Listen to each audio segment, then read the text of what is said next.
The desert wind tore at Maya's face, carrying the smell of burning fuel and blood. A cracked rotor blade groaned somewhere behind her, the only steady sound between bursts of gunfire. Thompson's voice barked orders over the radio, calm but edged with something she'd never heard from him before. Fear. She was supposed to be the supply girl, the one who counted bullets, not fired them. But now her hands were black with grease and gunpowder, passing ammunition between positions as bullets chipped the rock inches from her head. She hadn't told anyone the real reason she'd volunteered for this mission. It wasn't duty or ambition. It was a promise to her brother, one she'd sworn never to break. And now, pinned in this valley, she realized the enemy hadn't just gotten lucky. They'd been waiting for her, for what she carried. From somewhere deep in the ridgeline came the low, ugly whistle of incoming mortars. Shards of stone exploded around her, and the sky seemed to fold in on itself. That's when the radio crackled.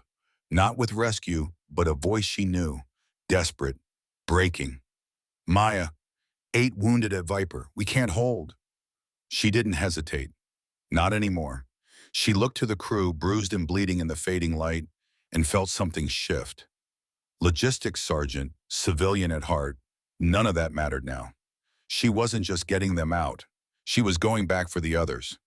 "They think we're trapped," she said, slamming a fresh magazine into her rifle. "Let's prove them wrong." The radio in the convoy hissed with bursts of static, filling the cab with a low, restless noise. Sergeant Maya Rodriguez tightened her grip on the steering wheel of her supply truck until her knuckles pushed white against the tan fabric of her desert camouflage gloves. What had begun as an ordinary supply run, just another scheduled delivery of ammunition and medical provisions to Forward Operating Base Kestrel, was now on the brink of turning into the longest, most harrowing night of her military service. Within less than 3 hours, the 24-year-old logistics specialist from Phoenix would be forced to make split-second decisions, the kind that would determine whether 8 badly wounded soldiers survived the night in Afghanistan's unforgiving mountain terrain, or whether they didn't make it at all. But Maya's journey to this moment didn't begin with chaos and the crack of gunfire. It began 6 months earlier, in the antiseptic, echoing hallways of Fort Bragg, North Carolina, a place where the biggest crisis on her radar was making sure toilet paper shipments arrived on time. She had never set out to be anyone's idea of a hero. Growing up in the widespread suburbs of Phoenix, she'd watched her older brother Marcus return from his first deployment with eyes that looked older than the rest of his face, hands that wouldn't stay still, and a voice that came in fragments. Broken bits of firefights and names of friends who didn't make it back. So when Maya enlisted 3 years later, she had deliberately chosen the farthest thing from a high-glory combat role she could find, MOS 92A, Automated Logistical Specialist. Let someone else carry the rifles and storm buildings. She would work in the background, keeping the system running. Paperwork, inventory, tracking, making sure the war machine stayed fed, fueled, and stocked, all from the relative safety of a rear area base. Her training at Fort Lee, Virginia, had been exactly what she hoped for: structured, predictable, and blissfully free of gunfire or explosions. She excelled at mastering the complex network of supply chains that kept a modern army alive in the field. Everything, bullets, morphine, fuel, meals, had to be accounted for, moved, and delivered with near mathematical precision. A single misstep could leave soldiers short on ammunition during a firefight or leave a medic empty-handed as casualties poured in. Her instructors drilled the same truth into their heads every day. Logistics is the backbone of war. Amateurs talk tactics, the gruff sergeant major would bark at morning formation. Professionals study logistics. Maya took comfort in that. She could serve her country without ever having to aim at another human being. She could contribute in a way that was essential but far from the front line. Her first posting was with the 82nd Airborne Division at Fort Bragg, where she spent 18 months managing the supply flow for an infantry battalion. The work was demanding but safe. Her days started before sunrise, coffee in hand, inside the warehouse, where she reconciled order forms, coordinated incoming shipments, and verified that every single item was where it was supposed to be. The biggest threat was the occasional sleep-deprived forklift driver moving a little too fast down a narrow aisle. Maya developed a reputation for meticulous accuracy. While others might glance at a shipment and sign it off, she counted every box of MREs, checked every night vision device serial number, and triple verified medical supply manifests. That obsessive precision earned her an early promotion to sergeant and the trust of infantry troops, whose lives depended on her being right. The closest she ever came to combat in those days was listening to pre-deployment briefings or helping pack gear for units shipping out to Iraq or Afghanistan. She'd watch soldiers load their rucks, their faces split between excitement and unease, and feel a complicated mix of relief that she wasn't going with them, and guilt that they were heading toward danger while she stayed behind. But the Army had other plans.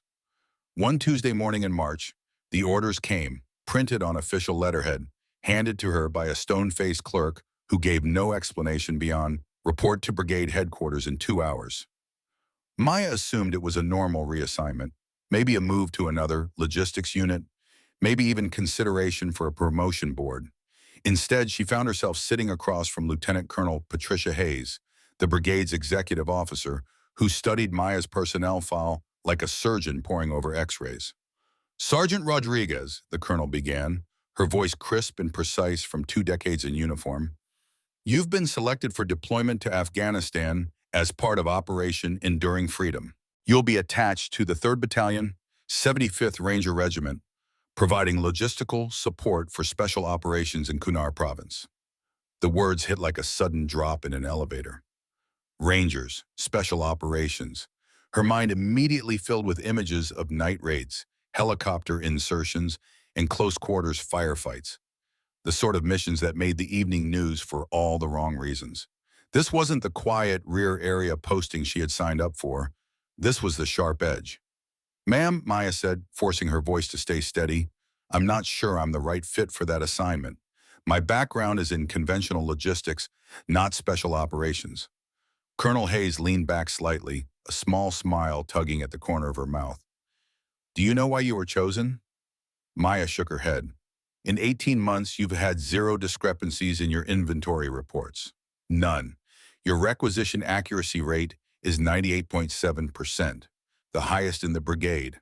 When Rangers operate behind enemy lines, they cannot afford to run out of ammo because someone miscounted magazines or find expired morphine because someone didn't check dates.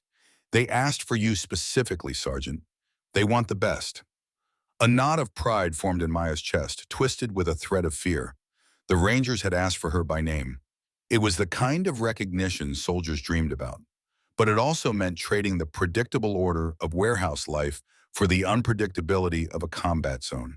From there, everything moved fast.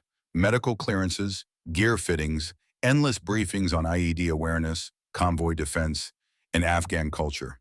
For the first time, she was issued real body armor, thick, ceramic-plated, designed to stop rifle rounds and shrapnel. It was heavy, and the weight on her shoulders was a constant reminder that she wasn't in the safe zone anymore. Weapons training became part of her daily life. She'd already been qualified on the M4, but now she drilled until reloading under stress was muscle memory, until she could hit targets from varying distances without thinking. The instructors didn't sugarcoat it. In Afghanistan, there was no such thing as a truly safe rear echelon. Supply convoys were often prime targets. The night before she left, she called her parents from her barracks room. Her mother cried just as she always did before any military trip, training or otherwise. Her father, a Gulf War veteran, kept his voice steady, giving her practical advice. Keep your weapon clean, stay alert. But it was her brother Marcus whose words stayed with her long after she boarded the plane. His voice was low and serious through the static on the line. Maya, I know you think you're just going over there to count bullets and track shipments, but you're going to see things, and you're going to have to do. Things will happen that you never saw coming. And when they do, and they will, remember that you're far stronger than you think. Remember, too, that every soldier you see out there is someone's brother or sister, someone's son or daughter. Take care of them, and they'll take care of you. Maya kept those words in her mind as the massive military transport rumbled through the darkness. The flight to Bagram airfield was the first time she had ever left the United States. She was crammed shoulder to shoulder with 200 other soldiers, the cargo hold vibrating with the constant thrum of the engines. For 18 hours, she tried to close her eyes and rest, but sleep never came. Instead, she found herself staring out the small, round windows, first at the endless, glinting expanse of ocean, then at barren deserts stretching to the horizon, then at jagged mountains rising like the spine of some ancient creature. Each passing mile pulled her farther from the safe, orderly world of garrison logistics and carried her toward a reality she could not yet fully imagine. Bagram was a shock to the senses. The base was vast, more like a fortified city than a military post, crowded with concrete barriers, prefabricated buildings, and movement in every direction. The air roared with the sound of helicopters and the growl of armored vehicles, and every so often the deep, rolling boom of distant artillery reminded everyone that this was a war zone. The smell was unforgettable, a harsh blend of diesel fumes, burning trash, and fine Afghan dust that clung to skin and clothing no matter how tightly air filters fought to keep it out. Her first week there was consumed by orientation briefings and paperwork. She learned about the intricate network of forward operating bases scattered across Afghanistan, each one a small, heavily defended island in hostile territory, surviving only because of constant resupply. She studied maps of the Hindu Kush Mountains until the winding supply routes and landing zones were etched in her mind, along with the red-marked regions of recent enemy activity. The briefings were thick with acronyms and military jargon, but the core truth was impossible to miss. In Afghanistan, logistics wasn't just about moving crates from point A to point B. It was a lifeline for soldiers fighting in some of the most dangerous terrain on Earth. Her orders came at the end of that week. She was being sent to Forward Operating Base Phoenix in Kunar Province. The transportation officer who handed her the file didn't sugarcoat it. Kunar's Indian country, he told her, a blunt bit of slang for enemy-heavy territory. The Rangers up there are running missions every night, and they burn through supplies like water. You'll be flying convoys twice a week minimum. Keep your head down. Keep your weapon clean. The helicopter ride to Fort Phoenix showed her a world both breathtaking and deadly. The mountains rose like ancient stone fortresses from the valley floor, their peaks hidden by clouds that seemed close enough to touch. Rivers cut deep scars through the rock, forming natural roads used for centuries by smugglers, fighters, and armies. From the air, it was obvious why they called Afghanistan the graveyard of empires. FOB Phoenix was smaller than she'd expected, a cluster of hardened buildings and sandbagged defensive positions built into the side of a mountain overlooking the Kunar River Valley. About 300 people were stationed there: Rangers, Special Operations Support Crews, a few Afghan National Army troops, and several interpreters. Everything about the place radiated its vulnerability. The walls were taller, the guard towers more frequent, and the fighting positions more elaborate than anything she'd seen during training. Her quarters were a converted shipping container: 2 bunks, a shared air conditioner, a small refrigerator, and just enough space to turn around without bumping into her roommate, Specialist Jennifer Walsh from Communications. Spartan but functional, a far cry from her comfortable barracks at Fort Bragg. Her workspace was a climate-controlled warehouse, the heart of the base's supply operations. The building was divided into carefully marked sections: weapons and ammunition in one, medical gear in another, food and water in a third. Every single item was logged, tracked, and locked down according to strict protocols designed to prevent theft, loss, or enemy tampering. That first month was unlike anything Maya had ever experienced. The pace was brutal. Rangers ran missions almost nightly, and their demands were relentless: ammunition, batteries, medical kits, specialized gear. Textbook procedures from logistics school and didn't mean much when helicopters were taking fire on a resupply run, or when a breathless radio call at 3 in the morning demanded life-saving medical equipment for a team under attack.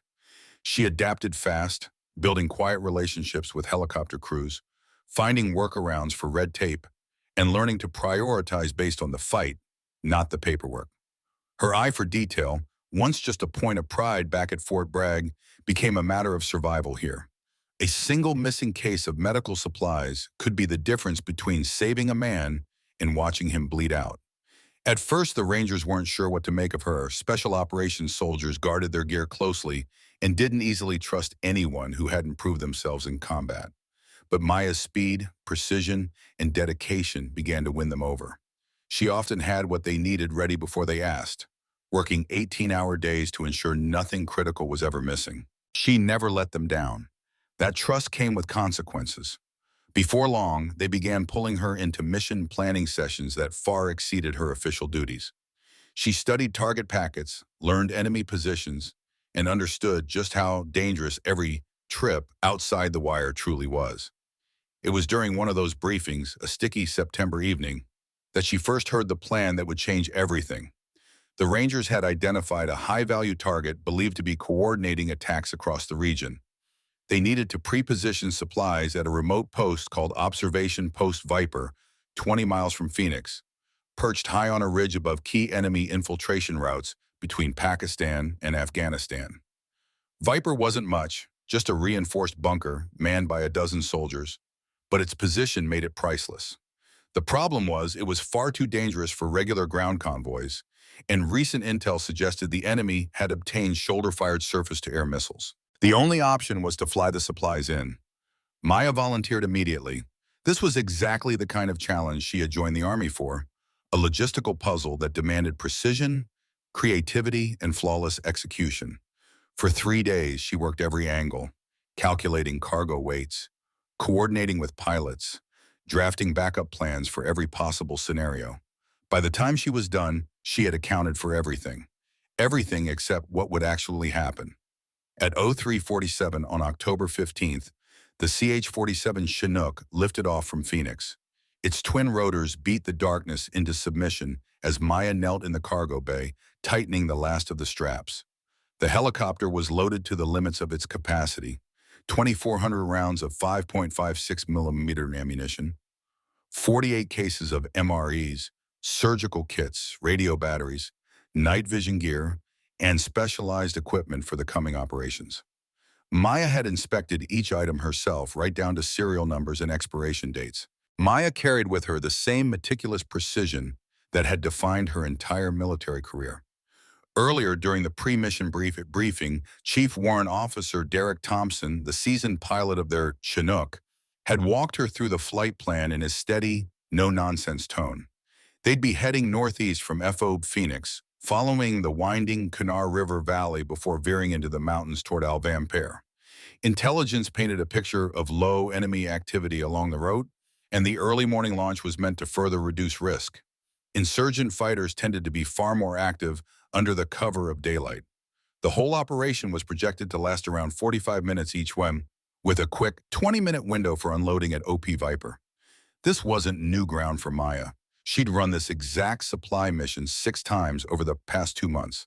The drill had become muscle memory. Load the cargo, take off, deliver it without lingering, and make it back before the sun climbed high enough to turn their aircraft into a gleaming bullseye for enemy spotters. Over time, she'd built a smooth rhythm with the crew chiefs, Staff Sergeant Carlos Mendoza and Sergeant First Class Rebecca Harrison, who had worked with her to refine the loading process so every second on the ground was shaved down to the bare minimum. But this morning, something in the air felt different. As the Chinook banked northeast toward the jagged silhouette of the mountains, Maya noticed subtle shifts in behavior. Thompson's usual pre-flight banter was replaced by clipped radio exchanges with air traffic control. Mendoza kept rechecking the feed on his M240, his fingers moving with restless precision. Harrison, meanwhile, seemed glued to her night vision binoculars, sweeping the shadowed ridges below. It was subtle, small things most wouldn't notice. But to someone who'd flown enough combat sorties to read the mood of seasoned soldiers, the meaning was clear. They were worried. 23 minutes into the flight, Maya's world blew apart. A rocket-propelled grenade slammed into the Chinook's aft rotor assembly in a blinding flash of orange and a teeth-rattling metallic scream that tore the air in half. The helicopter lurched hard to the right, hurling Maya against the cargo netting. Loose gear tumbled and crashed around the bay. The familiar, steady thump of twin rotors is disintegrated into a sickening, uneven grind, a sound that screamed catastrophic failure. Through the chaos came Thompson's voice over the intercom, calm yet urgent. "Taking fire. We've got damage to the aft rotor. Initiating emergency landing procedures." Maya's body moved before her mind caught up, her training taking over. Before deployment, she'd endured grueling survival, evasion, resistance, and escape courses, complete with simulated helicopter crash drills. She braced herself against the cargo row wall, tucked her head and neck, and prepared for what instructors had grimly called controlled flight into terrain. But no training could blunt the gut-wrenching reality of a 30,000-pound helicopter dropping out of the sky. Thompson wrestled with the crippled aircraft, coaxing every ounce of control from the remaining systems. His hands, steady as stone, guided them toward a narrow patch of relatively level ground nestled between two ridgelines. The Chinook slammed down hard, bounced twice, then skidded in a grinding shower of sparks and debris. The impact punched the air from Maya's lungs, but her harness and the cargo netting held. Then silence. A silence heavier than the crash itself. Her ears rang. Somewhere nearby, she caught the hiss of small fires snapping from scorched wiring and the fading whine of the Chinook's engines winding down. Then came something far more unsettling, shouts in a language she didn't understand, echoing down from the surrounding ridges. "Sound off!" Thompson's voice crackled through the battered intercom, miraculously still working. Maya flexed her limbs, assessing damage, just bruises and scrapes. "I'm mobile," she reported, using the clipped military term for injured but functional. "Cargo base secure. No visible fires." Mendoza and Harrison confirmed minor wounds but were combat capable. Thompson himself was bleeding from a head gash, but he stayed lucid and on his feet. The crew chief, Technical Sergeant Maria Santos, had a broken arm yet remained alert, cradling it as she moved. In minutes, the tactical reality became painfully clear. They'd gone down in a steep-sided valley, a perfect kill box. Enemy fighters had the high ground, a clear view, and commanding lines of fire. Their radio contact with Phobie Phoenix was patchy thanks to the mountains, but Thompson had managed to get out their approximate location before the main comms died. Best case scenario, rescue wouldn't arrive for at least 4 hours, and that was if the weather held and the enemy didn't complicate things further. The enemy wasn't waiting. From her position, Maya spotted muzzle flashes winking along the ridges. The sharp, flat crack of AK-47s echoed through the valley. The fighters were already advancing, using coordinated fire and movement to push down the slopes, while others provided covering fire from above. It was a textbook assault on a downed bird. And with a sinking feeling, Maya realized this was no accident. They'd been waiting for something like this. Thompson, a man who had already survived 3 helicopter crashes in his career, snapped into command mode. "Defensive perimeter around the aircraft. We hold until rescue. Rodriguez, weapons and ammo inventory. Santos, see if you can get comms back up. Mendoza, Harrison, set defensive positions." Maya, though never in a firefight on the ground before, had enough training to know her weapons. Their arsenal, 5 M4 carbines with 210 rounds each, plus 2 door-mounted M240s, about 800 rounds apiece. In total, roughly 2,730 rounds between rifles and machine guns. Under normal circumstances, more than enough to hold out. But these weren't normal circumstances. The enemy had numbers, terrain, and height, and more muzzle flashes were joining the fray as fighters poured in from every direction. The first concentrated push came just after dawn. With sunlight spilling into the valley, the crew lost their night vision edge, and the enemy gained a crystal-clear view of the crash site. Maya found herself prone behind a twisted section of fuselage, M4 at the ready, sight fixed on the flashes sparking from the eastern ridge. She forced herself to recall her training: sight alignment, steady breath, smooth trigger squeeze. Training, however, didn't prepare you for the relentless storm of a real firefight. Bullets tore through the air in a constant, deadly rhythm. Ricochets rang off the Chinook's battered frame. Mendoza's M240 thundered in long bursts. RPGs detonated nearby, showering them with hot shrapnel that whistled past her ears. Her first kill came in the second hour. She'd been tracking a fighter on the northern ridge, noting the rhythm of his shots from behind a jagged rock formation. When he broke cover, darting toward a new firing position, her body acted before she thought. Crosshairs settled, breath held, trigger squeezed. The man crumpled instantly, his AK skittering down the slope. And in that moment, Maya felt something new and unshakable, a disorienting blend of grim satisfaction and a hollow, unsettling revulsion. She had taken a human life. Maya had never imagined her military career would bring her to this, on the ground, under fire, in the middle of a fight for survival. She'd chosen logistics precisely because it kept her away from combat. Yet here she was, forced to take a life to protect her crew. It wasn't something she had ever expected or wanted, but in the chaos of their situation, eliminating the threat had been the only thing that mattered. As the firefight dragged on, her thoughts narrowed to a single priority: ammunition. Keeping her people supplied became the center of her world. She knew from training that combat burned through small arms rounds much faster than any peacetime calculation. Here, with the enemy pressing in from all sides, they needed constant suppressive fire to stop the insurgents from overrunning them. That meant bullets, lots of them, and someone to make sure they got where they needed to go.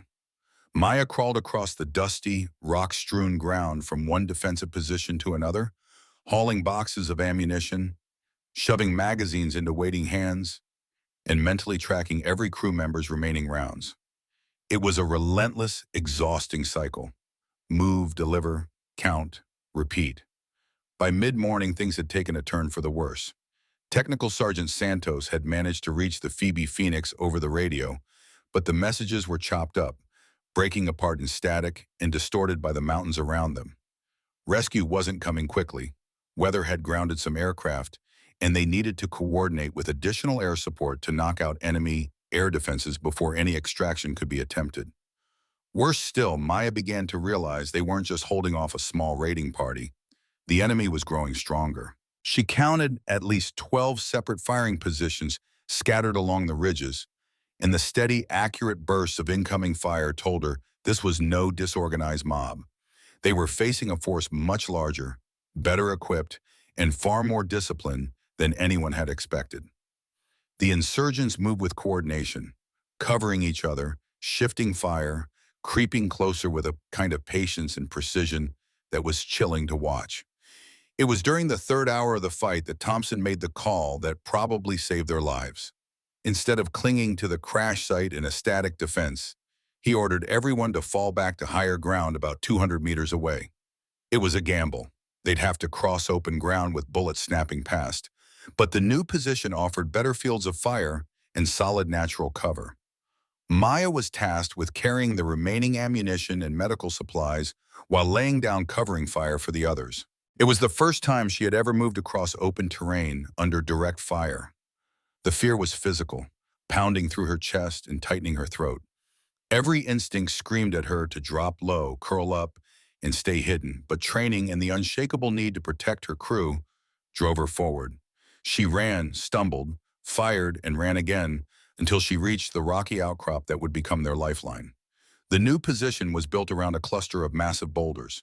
They broke up the enemy's line of sight, blocked most small arms fire, and gave just enough concealment to breathe without feeling like a target. Maya immediately shifted gears into her comfort zone: logistics. She set up ammo distribution points, organized what little they had left, and established a makeshift casualty collection area where the wounded could be treated. Harrison had been hit during the move, a bullet through her left shoulder. It had missed arteries and bone, but her arm was useless. Maya knelt beside her, wrapping field dressings tight and injecting pain medication, grateful for the medical training she'd never expected to need. Dean, Harrison, pale but stubborn, insisted she could still fight with her right arm. The afternoon brought a new nightmare. Maya heard it first, the thin, rising whistle of incoming mortars. She threw herself flat as explosions hammered the ground around them, sending shards of rock and dust into the air. The enemy had somehow gotten hold of 82mm mortars and was now methodically walking fire across their position. From a logistics perspective, the picture was grim. Ammo was running dangerously low. They had wounded who needed evacuation. The enemy wasn't just persistent. They were organized, resupplied, and clearly executing a plan that had been set in motion long before the helicopter went down. Rescue was delayed indefinitely, thanks to enemy surface-to-air missiles that kept friendly aircraft away. And then, in the middle of this worst stretch, Maya found something that shifted everything. While taking stock of their dwindling gear, she discovered that the helicopter's cargo bay held more than the usual crates of MREs and ammo. Beneath them were wooden boxes marked for special handling, designations she recognized from her clearance level. Breaking one open, she found high-frequency radios with satellite capability, capable of encrypted data transmission, equipment far beyond what small outposts usually received. The Rangers had been using her flights to quietly preposition these assets at OP Viper. That meant their upcoming operation was far more important than she'd been told. It also meant something else. This crash wasn't random. The enemy knew about the cargo. They'd been waiting, with surface-to-air missiles in place and reinforcements on standby. They'd planned to either seize or destroy the gear before it could reach its destination. By the time the sun sank low, painting the rocks in red-gold light, Maya knew they couldn't sit and wait anymore. Rescue might never come. She, a logistics specialist from Phoenix, Arizona, was about to take on a role she had never trained for. Combat leader. 8 soldiers, most of them wounded, would be looking to her for decisions that would mean life or death. Somewhere between the first incoming shots and this moment, she had already begun to change. Now she found herself planning an assault on an enemy position, calculating exactly how much ammunition they would need for an offensive move, and preparing to lead her crew on a night march through hostile terrain toward an objective she had never laid eyes on. She had once chosen logistics to avoid combat, but in war there are no non-combatants, only soldiers. And sometimes the best soldiers are the ones who never thought they'd have to be. At 21:47, the radio crackled to life again, this time with something that froze her where she knelt. Santos had been working on salvaged communications gear, patching it together from the helicopter's avionics. Now she beckoned sharply. "Rodriguez, you need to hear this," Santos whispered urgently, pressing an earpiece into her hand. "It's coming from OP Viper, and it's not their usual check-in." Maya pressed the earpiece to her ear and instantly recognized the voice. Staff Sergeant Michael Chun, the senior NCO at Viper. But he wasn't speaking in the calm, clipped cadence she knew. He was using emergency brevity codes, signals reserved for situations where lives were about to be lost. His voice was tight, almost shaking with urgency. Any station, this is Viper Base. We have 8, repeat, 8 urgent surgical casualties requiring immediate evacuation. Primary LZ is compromised by effective enemy fire. Secondary LZ is unusable due to terrain damage. Request immediate medical support and reinforcement. Enemy forces have overrun perimeter positions Charlie and Delta. We are falling back to the bunker complex and may not be able to hold much longer. Maya's stomach nodded. OP Viper, the very place she'd been heading when her bird went down, was under coordinated attack at this very moment. This wasn't coincidence. It was one operation, planned with precision. Take out the outpost, shoot down the resupply, and ensure no help could reach either. Thompson crawled up beside her, his head wound roughly bandaged, the fabric already darkening with blood. Blood seeped into his uniform, dark and wet, but his voice stayed calm. "What's the situation at Viper?" he asked, though the shadow in his expression. His expression told Maya he already feared the answer. She knew she was breaking protocol by transmitting without authorization from higher headquarters. But in the moment, rules felt like a luxury they could no longer afford. What mattered now was knowing exactly what they were walking into. "Viper Base, this is Phoenix Supply 7, she said into the radio, requesting your current strength and supply status. Chun's reply came through with a static crackle that seemed to deepen the weight in her chest. "Phoenix Supply 7, we've got 4 effective personnel left.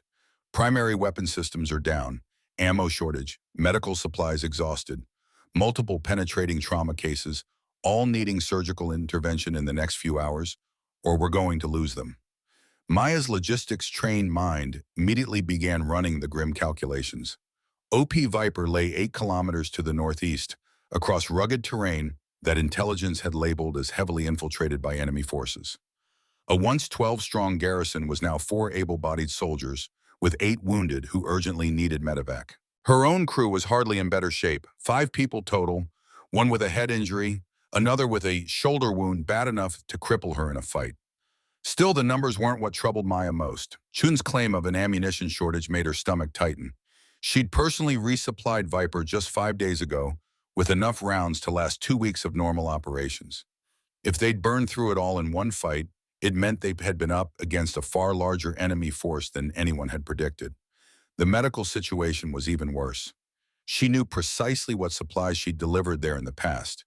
Bandages, painkillers, basic trauma gear, but nothing close to what was needed for surgeries on multiple penetrating wounds. Without evacuation to a field hospital, the wounded at Viper were already halfway to dead. Helicopter extraction? Out of the question. Santos finally managed to patch through to FOB Phoenix long enough to relay the report. The reply was as predictable as it was maddening. All aircraft grounded due to enemy surface-to-air missile threats, and the closest relief force at least 12 hours away. Viper's people didn't have 12 hours. By the dim glow of a red-filtered flashlight, Maya bent over her map, tracing the path between their current position and Viper.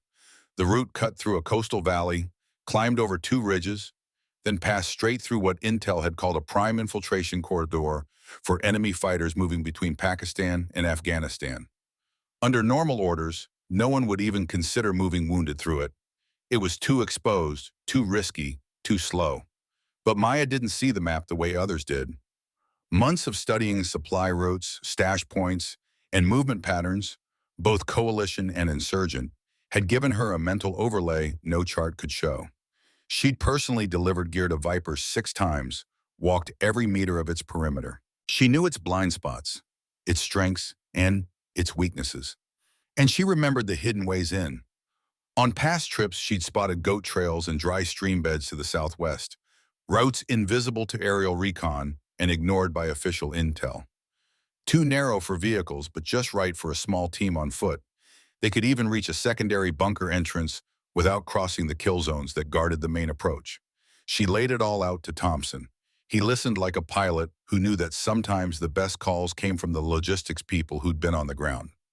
"Rodriguez," he said, "you're talking about a night infiltration across 8 kilometers of enemy-controlled ground. Carrying wounded, no fire support, almost no ammo. And if we do make it there, we'll have 12 people to get out instead of 5. Her answer came without hesitation, surprising even her. "Sir, those 8 soldiers will die if we don't move. There's no rescue coming in time. We're the only friendlies close enough to act. I know the terrain. I know the post.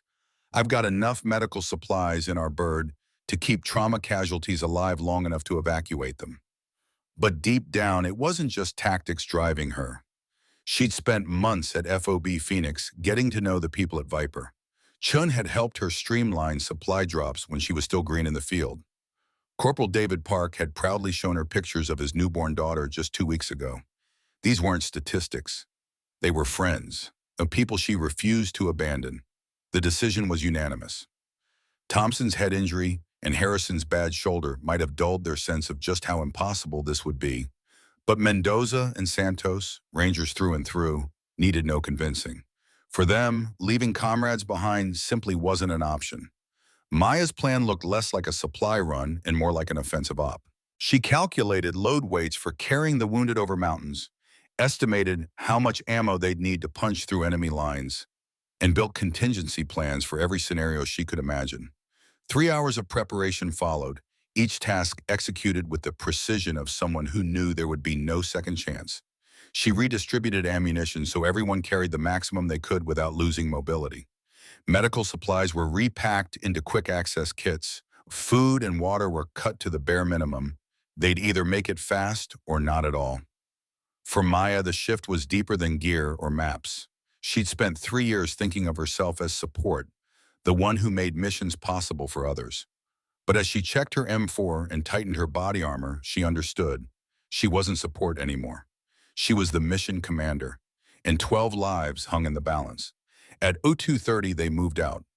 Maya led them down a steep ravine, hidden from enemy lookouts on the ridges. She navigated by memory, not GPS, landmarks she'd memorized on past flights to Viper. The pace was slow, careful, every step meant to stay silent. But each minute gnawed at her. She could feel the clock running down for the wounded ahead. 2 hours in, crossing a narrow saddle between peaks, the first contact came. She saw the muzzle flash before she heard the shot, a brief, sharp spark from about 400 meters northeast. The sniper's round tore past her head close enough to feel the air shift.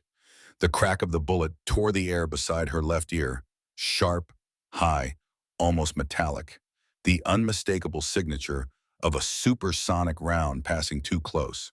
Ma didn't flinch.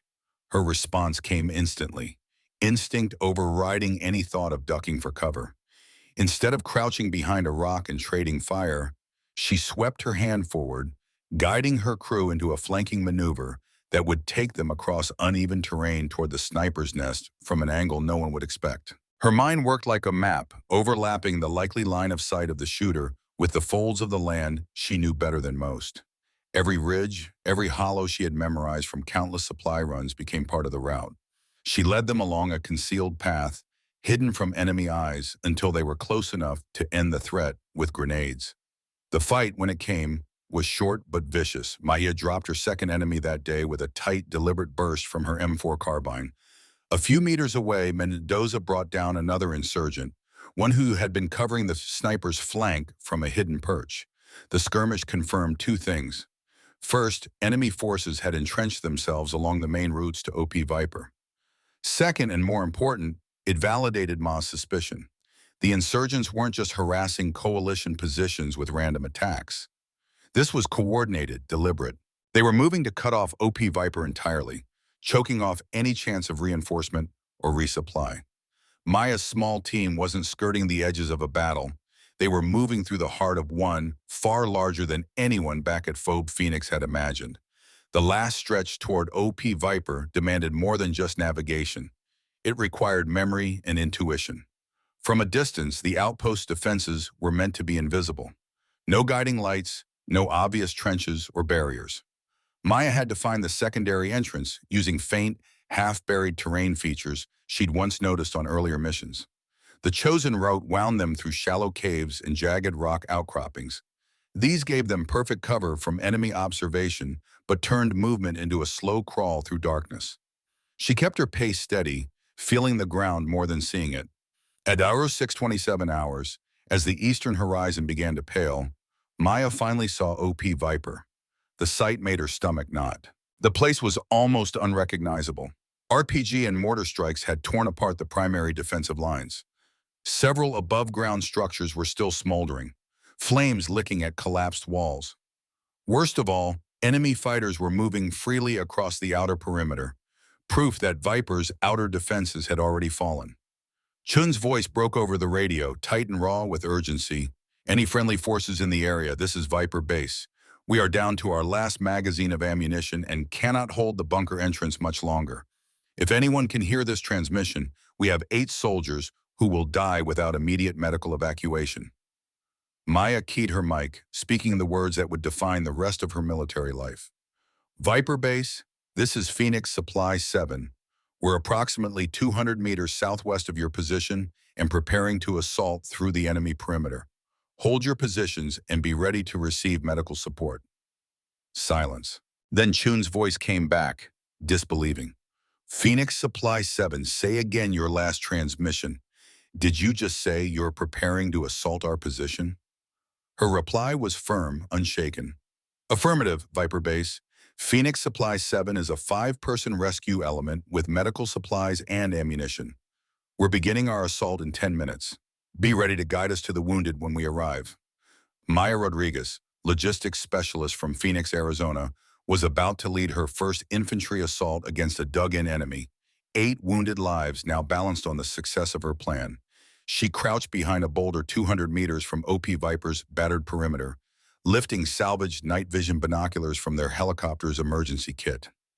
The view through the green haze confirmed her worst fears. At least 15 insurgents had firing positions around Viper's defenses.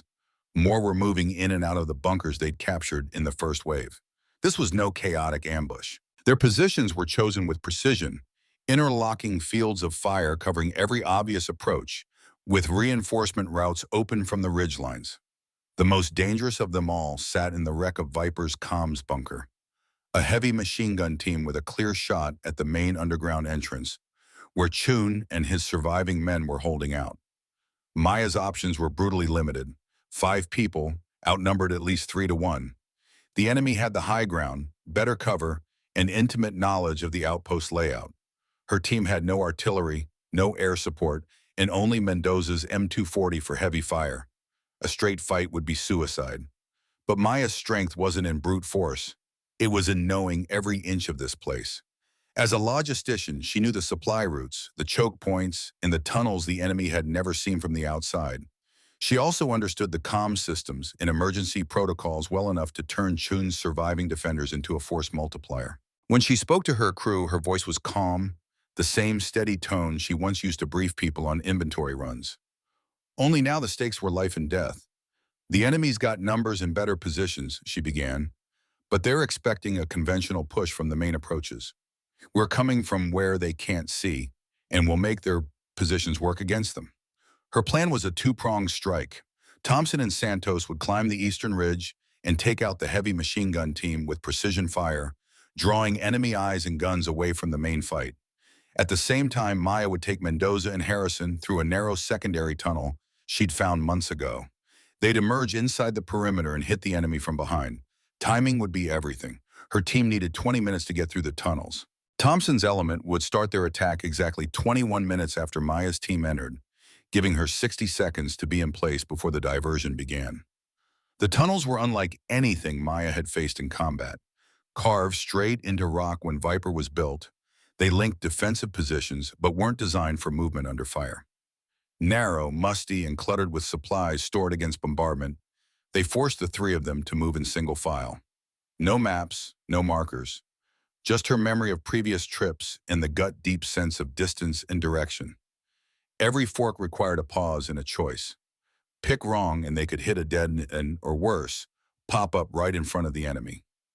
Above them, the battle raged, the sharp staccato of AK-47 fire, the hollow thump of RPGs, the harsher, measured reply of American rifles.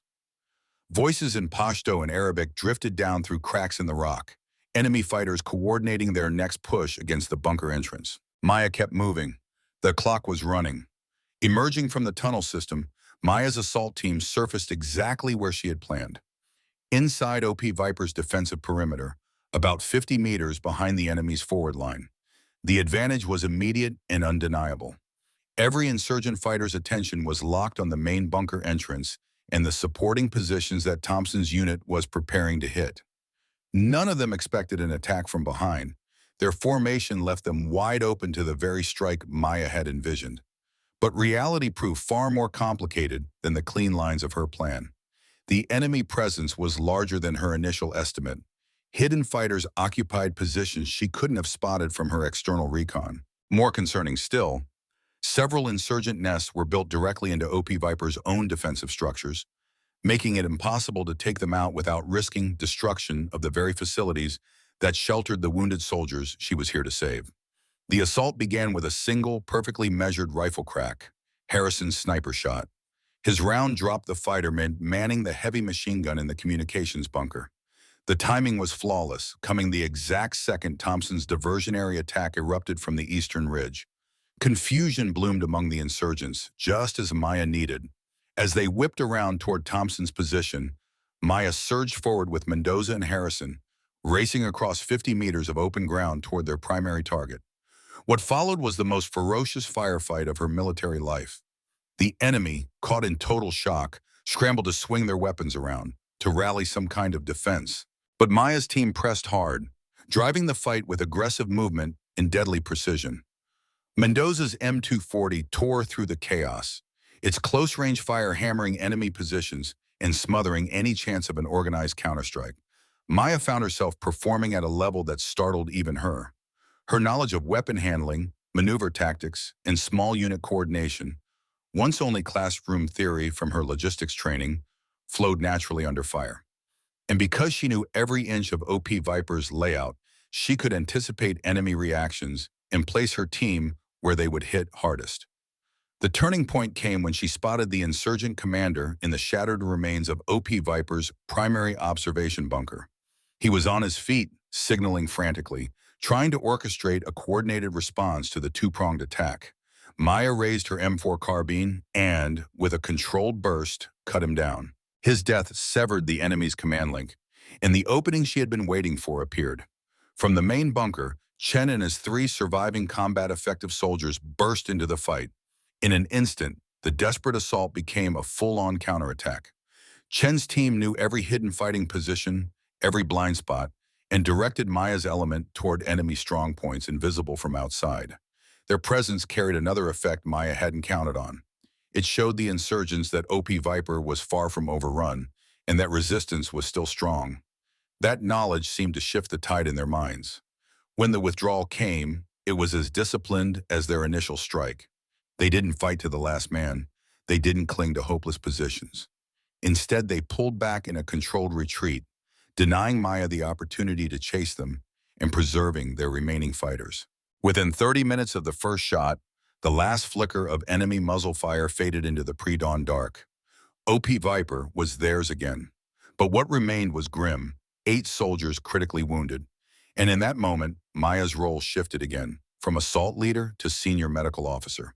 The triage ahead was brutal. 3 soldiers had penetrating abdominal wounds, each needing immediate surgery. 2 more had lost limbs and required urgent stabilization. The last 3 bore a mix of shrapnel injuries, burns, and traumatic brain damage. Her med kit could handle basic trauma, but surgery? That was far beyond her training and her tools. Still, her logistics background proved as valuable as any weapon. She knew exactly which coalition bases in Afghanistan could handle which types of cases. And just as importantly, she knew how to get helicopters in the air, how to set up an evacuation under combat conditions, and how to make sure every patient got where they needed to go in the right order. She juggled it all at once, establishing contact with FOB Phoenix, securing air support, sorting casualties by medical priority, preparing the landing zone, and keeping security tight in case the enemy came back. At 0847, the first UH-60 Blackhawk lifted from OP Viper, carrying 4 of the most critical patients. Maya stood watching, knowing the decision she had made over the last 18 hours had meant the difference between life and death for 8 Americans. But the mission wasn't over. The post itself had taken heavy damage. Worse, the enemy now knew every inch of its defenses.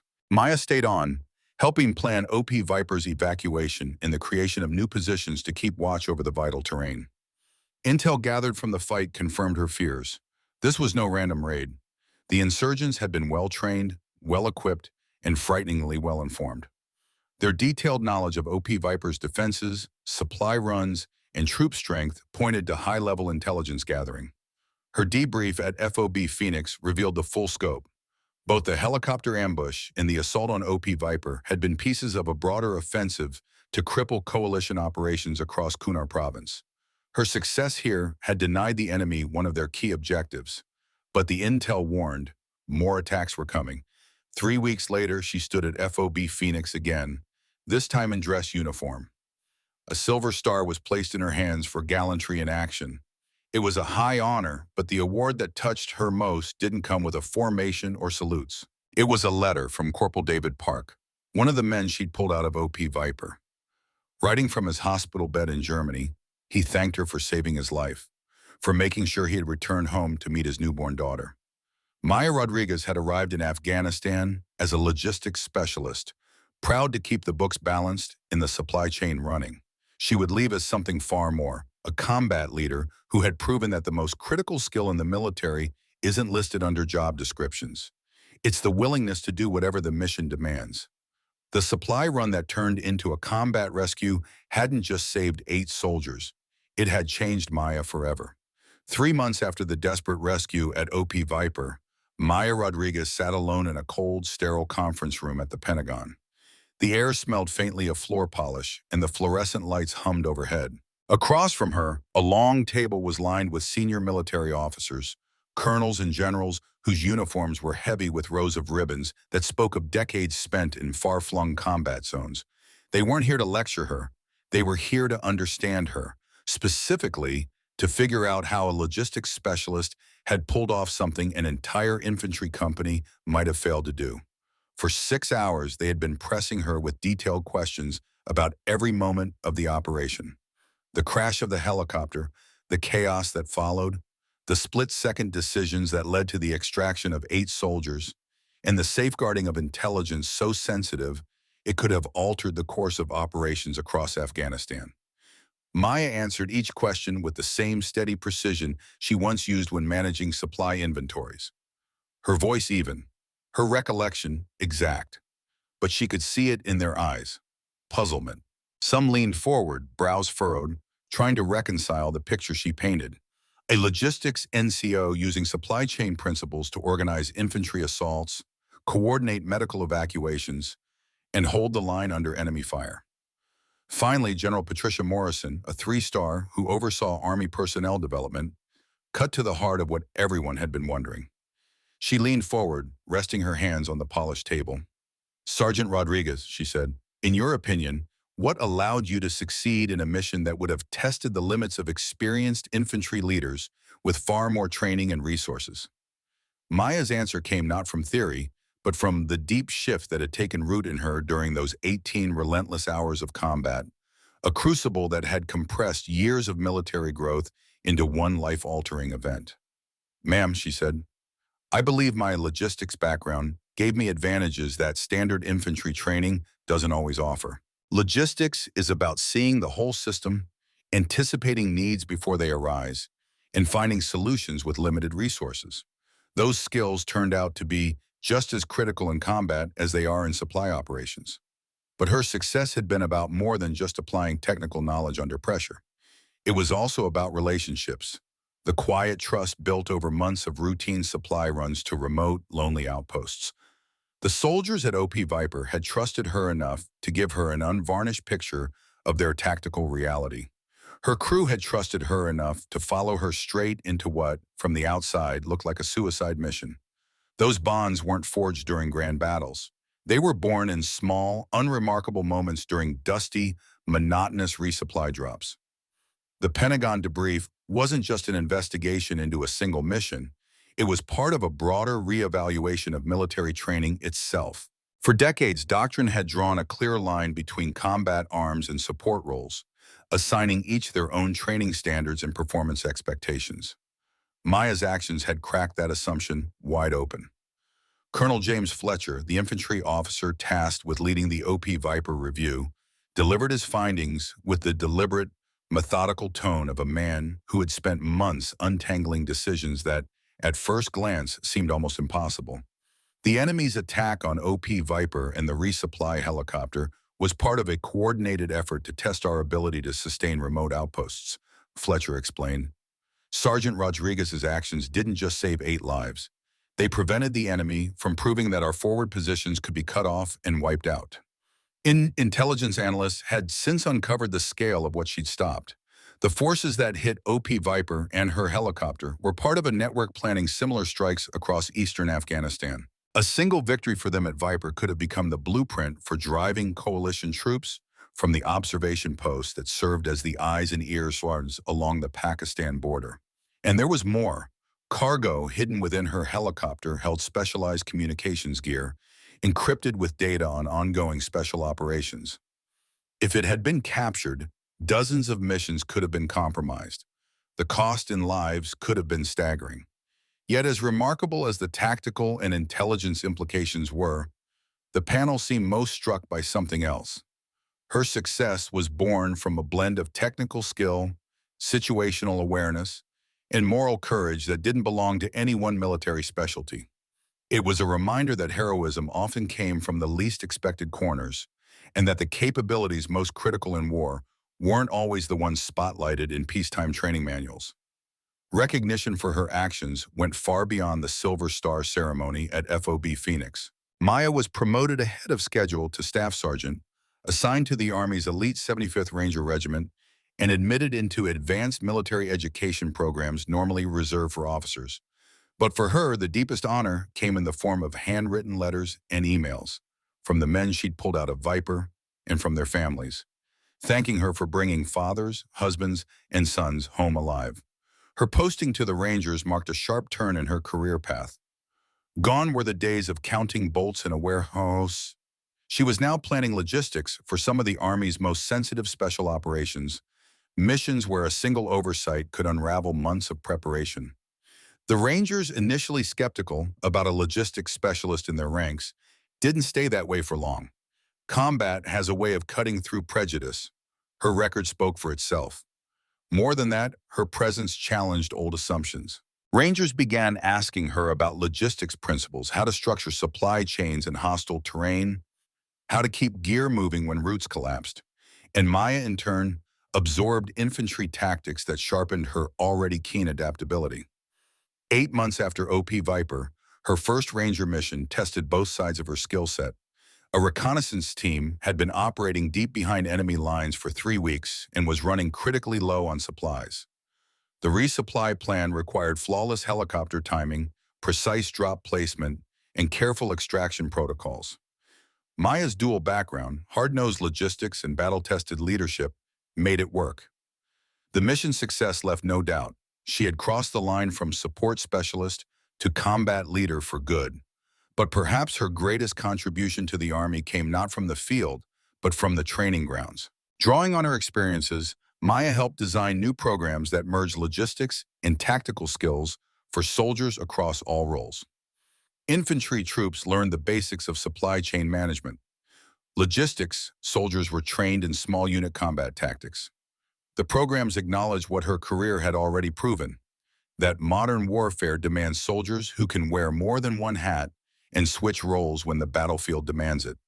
Maya's story spread far beyond doctrine and training manuals. It became a case study in leadership, in spotting talent where no one thought to look, in the quiet discipline of doing routine tasks well, and in the readiness to step forward when circumstances demanded something extraordinary.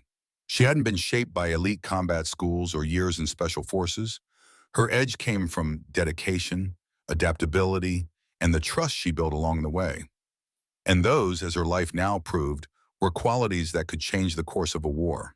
She had spoken at leadership seminars, military academies, and professional development conferences, each time returning to the same principle that had guided her actions during the OP Viper rescue. Every soldier carries the responsibility to accomplish the mission, regardless of what's printed in their official job description. She stressed that heroism rarely springs from cinematic heroics or specialized elite training, but from a deep mastery of the fundamentals. The most vital capability in the military, she insisted, was the willingness to do whatever the moment demands. The cost of her transformation from a quiet logistics specialist to a decisive combat leader became clear during the psychological evaluations and counseling sessions that followed her return from Afghanistan. 18 straight hours of unbroken combat had left wounds far beyond the physical, scars that would take years of treatment and support to navigate.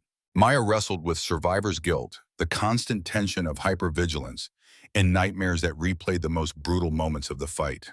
But she also discovered something her counselors didn't expect, a sense of purpose so strong that it became a lifeline, giving her the mental anchor she needed to face the aftermath.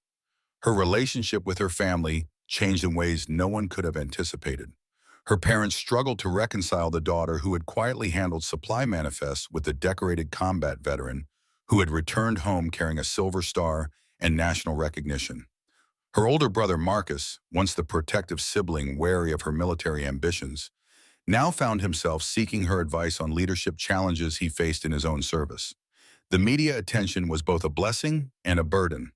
Her story became a symbol of military diversity, a proof point that people can far exceed the expectations placed upon them. But Maya found the attention uncomfortable, even misplaced. The headlines focused on heroic feats that didn't match her own memories of that night. She preferred to emphasize the team, the collective grit that had made the mission possible, over the spotlight on a single soldier. Her career plans took shape around a single goal: using her unique blend of logistics expertise and combat experience to improve the Army's operational effectiveness. She was accepted into officer candidate school, intending to influence military doctrine and training at the strategic level. She wanted future soldiers to be better prepared for the kind of complex, unpredictable battlefield that had transformed her from a supply sergeant into a combat leader. The soldiers she had pulled from OP Viper's chaos became lifelong friends. Corporal David Park returned to active duty after recovering from his wounds and named his second child after Maya. Staff Sergeant Michael Shan was promoted and tasked with developing new defensive tactics for remote outposts, lessons drawn directly from the OP Viper attack. Each of their successes reinforced her belief that what she had done that night had rippled outward, shaping futures far beyond the immediate firefight. Her story spread through the Army like a shared legend. It appeared in leadership seminars, professional courses, and casual barracks conversations. But to Maya, the heart of the story was never the firefight itself or the formal recognition. It was proof that excellence in everyday duties, dedication to the mission, and the willingness to shoulder responsibility can turn ordinary soldiers into extraordinary leaders when the situation demands it. Years later, Colonel Maya Rodriguez stood before a graduating class of logistics officers at the Army's Logistics University. She spoke not about war in the abstract, but about a routine supply run that had spiraled into a combat rescue. Her message was simple but carried the weight of lived truth. Prepare for the job you have, but be ready for the while you might be called to do. In war, there are no non-essential personnel, no missions that don't matter. Every soldier holds the potential to tip the balance between mission success and failure, between life and death, between victory and defeat.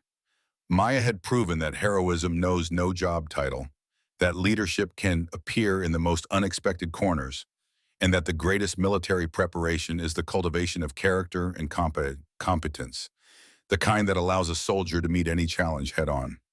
15 years after that October night in Afghanistan, now a brigadier general, Maya walked the halls of the Army War College in Carlisle, Pennsylvania, carrying a worn manila folder. Inside was the after-action report from the OP Viper rescue, the mission that had defined the arc of her career. This was to be her final lecture as the college's senior logistics instructor before she assumed command of the Army's first sustainment command, overseeing logistics operations across 3 continents. The auditorium was packed, 200 officers from 37 nations, each one a future leader of their country's armed forces. Many were her former students, some of whom had chosen careers bridging the traditional divide between combat operations and support roles because of her influence. She began, as always, with the question that had become her signature. How many of you believe that logistics personnel are non-combatants? Nearly half the hands went up. The response no longer surprised her. It was the same answer she had seen for years from those shaped by conventional doctrine. She smiled, but it was the smile of someone who knew, firsthand, how dangerous that assumption could be. Tonight, she said, I want to tell you about a supply sergeant from Phoenix, Arizona, who learned that there are no non-combatants in modern warfare. Her name was Maya Rodriguez, and 18 hours of combat taught her that the most dangerous assumption any soldier can make is believing someone else will take care of the hard parts of the mission.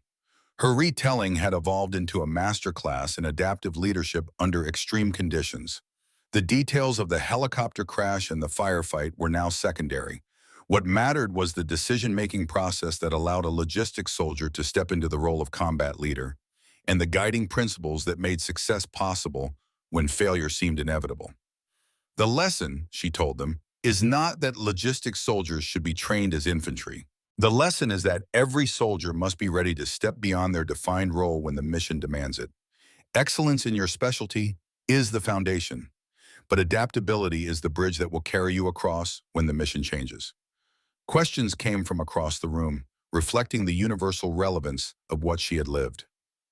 A British colonel asked about integrating support personnel into combat roles. A Japanese major wanted to know how cultural factors shaped her decisions under fire. An Australian captain asked how soldiers could be mentally prepared to switch from support to combat without warning. Maya's answers came from 15 years of putting those lessons into practice, creating training programs that pushed logistics personnel to think and react under combat stress, leading research into adaptive leadership, and mentoring hundreds of officers who would go on to shape military operations around the world. Her greatest contribution, she knew, was not the story itself, but the proof it offered, that heroism often grows from quiet, competent mastery of everyday responsibilities. After the lecture, she returned to her office and began sorting through correspondence from soldiers across the globe, men and women whose paths had been shaped by her example. David Park, the former corporal whose life she had once saved during the chaotic days at OP Viper, had written her a letter. Park was now the commander of an infantry battalion in South Korea. In his neat, deliberate handwriting, he thanked Maya for inspiring him to build a military career rooted not only in tactical skill, but also in genuine care for the soldiers under his command. Another letter came from Master Sergeant Jennifer Walsh, Maya's old roommate back at Phobe Phoenix.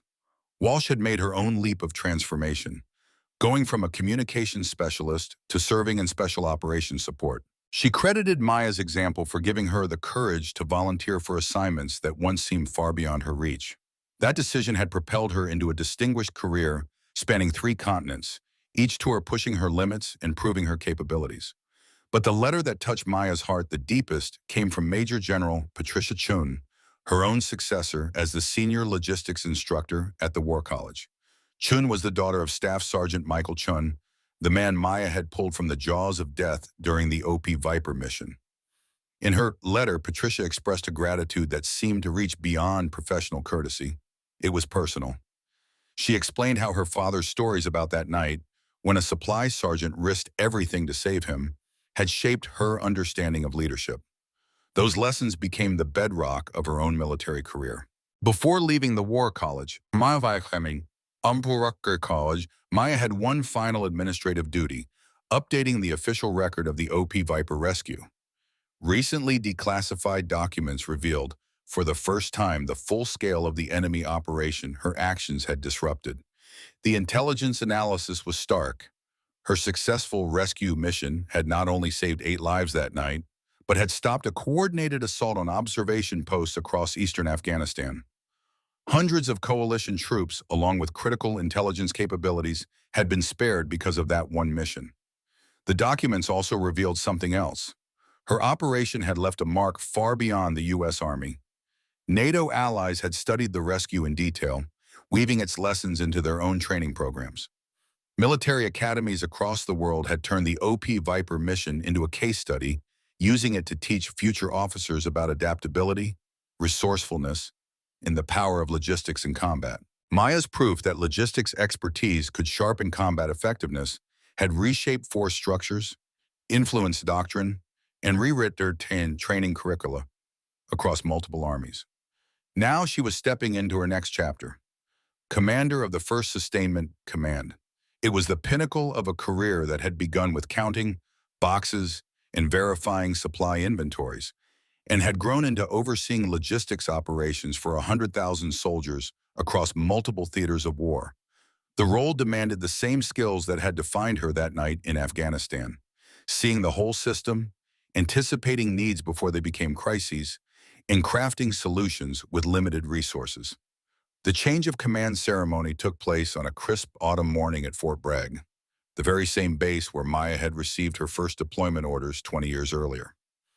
The reviewing stand was packed with general officers, members of Congress, and foreign military attachés. But Maya's eyes were on the soldiers standing in formation, the new generation of logistics professionals. Among them were graduates of the programs she had helped create, officers selected for advanced assignments not only for their technical skill, but for their leadership potential. Seeing them there validated everything she had believed, that the heart of military strength wasn't hardware, funding, or even tactics. It was soldiers capable of adapting to the unexpected and thriving in roles they never imagined they could fill. When she addressed the formation, her words were steady but filled with conviction. She spoke about the connection between her early years as a supply sergeant and her current duties as a general. The principles that guided a logistics specialist during a combat rescue in Afghanistan, she told them, are the same principles that will guide our sustainment operations, no matter what challenges the future brings. Excellence in the routine, dedication to the mission, and the willingness to step forward and take responsibility when extraordinary action is required. Her most personal moment came when she acknowledged the soldiers who had volunteered for postings in dangerous remote corners of the world, places where the line between logistics and survival was razor thin. She thought of her own choice years ago when she had volunteered for that unassuming supply mission to OP Viper, never knowing it would forever change her understanding of service, courage, and herself. That evening, at the reception, colleagues from every stage of her career gathered to celebrate. Former students told her how her mentorship had shaped their leadership. Fellow generals discussed how her innovations had reshaped doctrine. But the moments she cherished most were with the enlisted soldiers who reminded her over and over that leadership was ultimately about taking care of the people who make the mission possible. Later, in the quiet of her new office, Maya took a moment to look around. The walls and shelves told the story of her journey, from a young logistics specialist to a general officer. Her silver star from OP Viper gleamed under the light, but her eyes were drawn to something humbler. A challenge coin from her very first logistics unit at Fort Bragg. It had been given to her by soldiers who valued her precision and dedication in the daily grind of supply work. That coin, simple and unadorned, was the truest symbol of her career. Everything she had achieved, her combat leadership, her doctrinal innovations, her influence on generations of soldiers, had grown from that same commitment to excellence in even the smallest tasks. Her rise from supply sergeant to general was dramatic, but her guiding principles had never changed. Her legacy would not just be the 8 lives she saved at OP Viper. It would be the thousands she had influenced through her example of adaptive leadership and moral courage.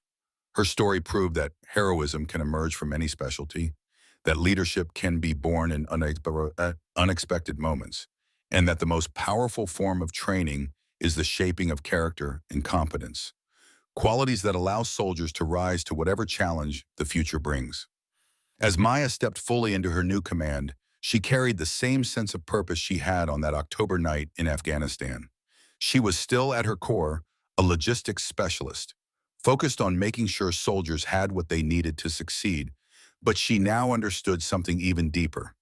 The most vital supply in any military operation is the creation of leaders who can adapt, overcome, and prevail, no matter the circumstances. That supply run that had turned into a rescue had taught her a truth she would carry for life. When the moment comes, any soldier, no matter their role, can change the course of history.